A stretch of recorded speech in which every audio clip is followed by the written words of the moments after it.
I went to actually, I'm lying. I just went to the recruiting station with him. I had no intentions of going to the military. Oh, that's how good they are. I just went there. And so the recruiter, talks to me, asks me about my life, and he knew I was a performer at home. He knew I had just won Mr. St. Croix. That's awesome. So I just went, all of this stuff. So he pushed Operation Rising Star, which is Military Idol. He pushed that. I've never even heard of that. Really? Well, I want it.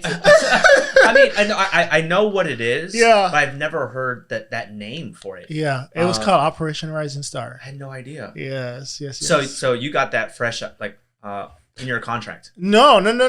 He promised all of that stuff to me. He promised the soldier show. He'll do that. Right, of course. But when I joined and I got in contact, it was nothing. I didn't even get a bonus. I got nothing. What? Nothing. So did you know you were going to go into a 42 series? I knew that, yes. Okay. Because it was either outside of performing, I loved office work. When I was in high school, I did dual, so I did high school and vocational school at the same time, and so I had a business certificate. That's awesome. I was in the business field as well. Yeah. So he told me about 42 Alpha Human Resources, and so I went into that. But everything in my mind was Soldier Show, Operation Rising Star, Army Band. So how did you get into it? Okay, so because I don't even know. I'm gonna cut you off here. I didn't even know. I knew that the show existed. Mm-hmm. I've traveled around enough to see it, and I've seen them in different countries, and it's awesome. Yes. Everything they do. Yes. And I've met a couple people in it. Mm-hmm. I've never known how do you actually get in it. Yeah. Do you get audition? Yes. What is that process like? Okay, so in 2007, I joined the Army, got out of basic training and everything. In 2008, I was at Fort Leonard Wood, and they had auditions for Military Idol. So each installation has their own audition ran by the MWR. I had no idea. Yes. Okay. So I auditioned, I competed, and then I won that competition. And so when you win, you automatically... So two things happen when you win. When you win, you go to the national Operation Rising Star competition, and also it's like something dings at Army Entertainment, which they're not there anymore, but something goes in their system, and they reach out to you. So they reached out to me, are you interested in auditioning, blah blah blah. So I submitted my audition packet with all my videos from Operation Rising Star. And of course you have to get released. You have to get a release letter by your command. Is it hard to get released? It depends. Well, that's my question, right? Is it political? Like you gotta be like, hey sir or ma'am, like so I guess for me things has always worked out. My command, because they really supported me in Military Idol. They really did. And when I won, it was like a highlight for them, That's cool. Your soldier won in the installations Military Idol. They put that on their OER? Yeah, absolutely. Really? Absolutely, yes. Like they trained you to sing though. Yes, exactly. Exactly. Through my leadership, blah, blah, blah, blah. Come yeah. on. Yeah, okay. So when I went to my sergeant major at the time, and they had me, I was the one that used to sing the national anthem at all the graduations and stuff. So they knew, you were that guy. Exactly. And it was TRADOC, so we always had graduations. Mm-hmm. So I was that guy. So they knew that my musical aspirations, they knew my talent, blah, blah, blah. Yeah. So it was like, they let me go. Okay, that's great. So that was included in the packet, and I sent it off in I want to say November. Uh-huh. And it's just dead silence. You don't hear nothing back. For how long? Nothing until mid-January. It's like 3 or 4 months almost. Yes. And it was just like torture. That wait was so long. But one day I got a phone call. That's so cool. I got all right, so they say, all right, Julio, you're the guy. We pick you. No, they call you and they say, we got your video, whatever, and we're interested in you coming down to. At the time, it was at start with a B in Virginia. What is that called? Virginia? The base in Virginia. Is it Fort Lee? No, it's the other one. Oh my God, Fort Belvoir.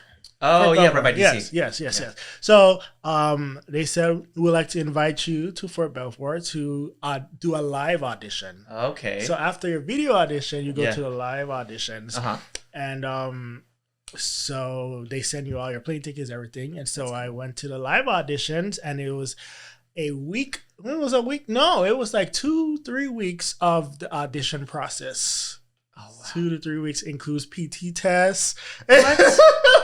Yeah, Wait, that cannot be right because Yeah. I mean this respectfully to these people, but I definitely saw some like big dudes singing their hearts out, Yes. right? And I'm like, there's no way this dude is Yeah, but they passed their PT test just like all the officers passed. Anyway, singing. Hey, I used to max my PT test. so it comprised of your PT test, and you had to do your live auditions. Okay. You had to be able to pick up choreography like that. You're dancing too? Yeah. Oh yeah. I didn't know that. I've never seen a show like that before. Really? I've seen the bands and I've seen, I guess, a choir type.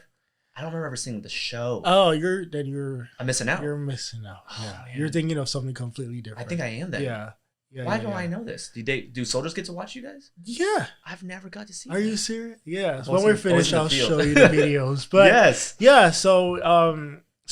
the PT test, your choreography, your ability to harmonize and sing chorally, of course, That's cool. and all of that stuff, behavior and all that stuff, of course, plays a part in it. But at the end of that audition process, which was like 3 weeks, then they let you know if you're staying for the show, or you've been selected, or you've been cut. And if you're cut, then you go back. How many people get selected? So the first year I did it, I think there were like 15 of us. That's not a lot. It's not. And then How many started? Do you remember? No, I don't. It's like over 20 something. Easily. Easily, Yeah. yeah. And then the second year I did it, they had budget cuts and stuff. They were downsizing. So I think there was like 10 or 12 of us, or maybe flipped, something like that. Sure, yeah. But yeah, they definitely cut people. And then I made it twice. And once you get selected, then hell starts. It is hell. No way. Yes, way. Say more. Okay, so once I'm so fascinated by this. Yeah, because anyone who doesn't know, and my wife and people are always like, "Hey, how is the Army?" Right? Mm-hmm. And I had not a more traditional path because I was a 74 series like Hemo, but I was platoon leader for a striker brigade in a battalion, right? And so I was on the line the whole time. So I did no CBURN stuff. It's a whole different world. So I maxed my PT tests, Of right? course. I shot everything, right? So my path was that way, and that's the reason why I went to the Army instead of the Air Force, because I was so like sitting down in the Air Force, like, what am I doing? Like, what's going on? And Sergeant Major comes by and goes, "Hey, Ton, you want to jump out of airplanes?" It's like, what are you talking about, Sergeant Major? He goes, "Sign a contract with me tomorrow to go in the Army. I'll send you to airborne school your first summer." All right, roger that. And he did. And you did. I did. And so I got to do all the fun, cool stuff, right? But when they asked me that, I don't know anything about this other side. Oh my gosh. Like we joked about how, the one shop, that the personnel, the human resource shop, and the logistics, the S4 shop, that's your bread and butter. If you have a good relationship with them, then you're good. I always did that, right? Because I wasn't a typical like 11 series, a 13 series guy, like an infantry or like line guy. But other than that, I don't know anything else about what the Army could do. Yeah, I thought everything was to support the line. No, there were so many opportunities. I'm so fascinated about it, and I love that there's different ways to serve the country. Yeah, absolutely. Right? Absolutely. So you get picked. Tell me about why it's hell. Okay. Because you paid your dues then. You pay your dues, definitely. So the main thing is that you are a performer and you are the road crew as well. That's what they don't tell you. The Army is so cheap. Yep.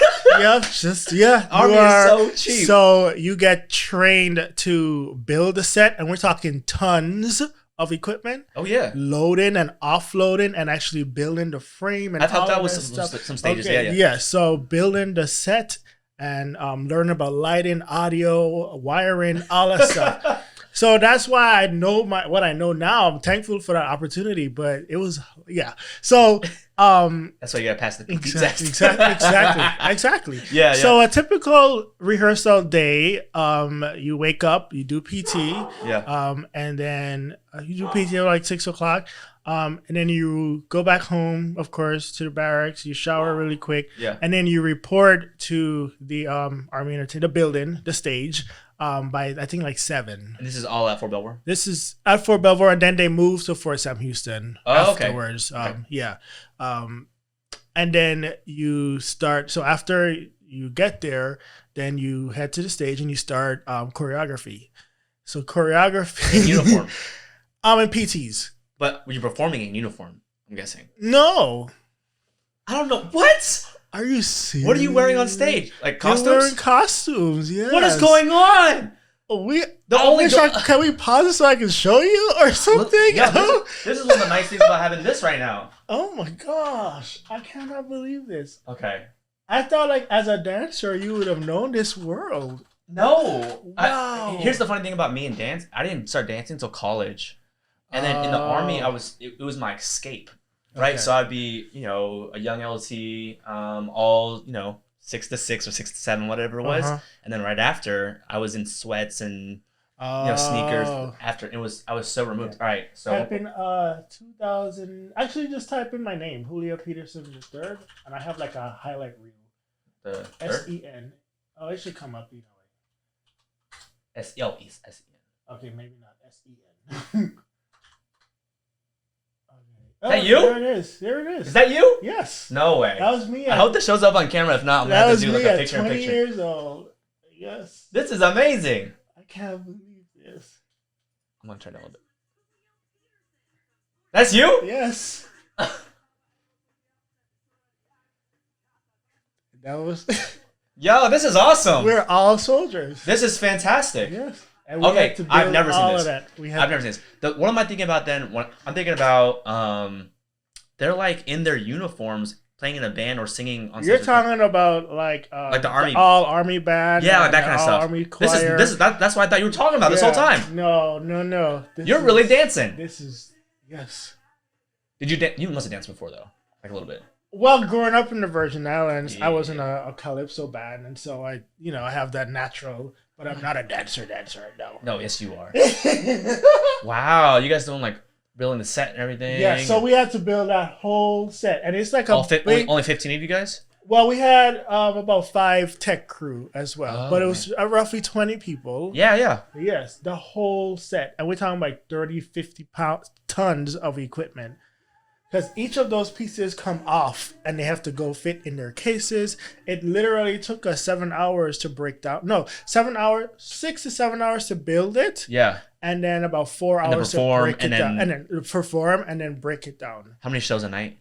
So for a tech perform strike, it would be 1 show. What does that mean? That means you get to the venue at 7 a.m. and you build a set. And you finish building the set at like 3. Yeah. And then you go back to the room for a little bit and then come back at like 4 or 5, perform the show. And then immediately after you perform the show, exhausted, a 90-minute high-energy show, you have to break down the whole set for another 3 hours. And load it up and we move on to the next. Tour bus or something? We had a tour bus, That's yes. Cool, yes. So I'm going to shout you out though, because you're leading right now. I am. Of course you are. Of course you're lead. That's fantastic. Right yes. I had in this show I had like God. That's Chris Brown.